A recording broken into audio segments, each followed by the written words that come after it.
I'm interested in the divided life and the movement toward becoming divided no more, which isn't something that one becomes in an instant for all time. It's a decision that I think we make and remake throughout our lives.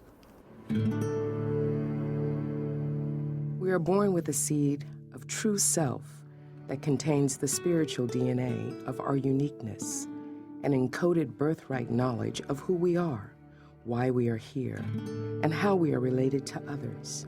But as we travel the tricky terrain between infancy and young adulthood, still close enough to our origins to be in touch with our inner truth, but aware of the mounting pressure to play a more guarded role out there in the world, our true self starts to feel threatened. The idea of a divided life comes first from my own experience. I'm just aware of how often in my life I have felt it necessary to build a wall of separation between what was going on inside of me and what I was expressing outside of me.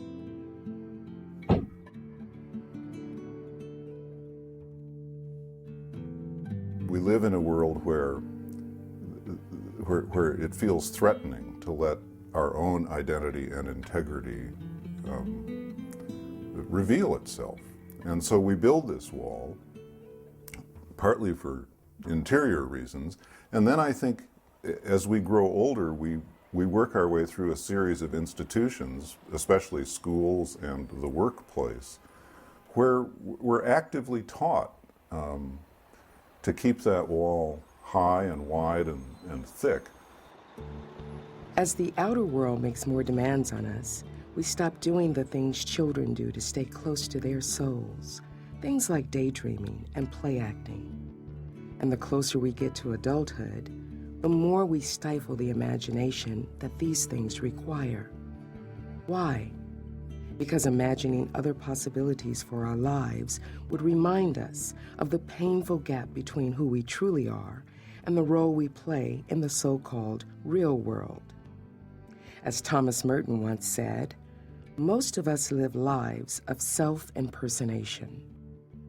The problem with this, obviously, is that the self, the true self, not the little ego self, the little selfish self, but the true self, the self as we were meant to be, wants to make itself known in the world, because ultimately it's the only gift we have to give.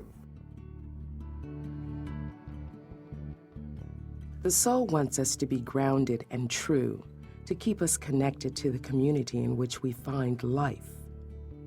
It wants us to tell the truth about ourselves, our world, and the relation between the two. It wants to give us life, and it wants us to pass that gift along to others.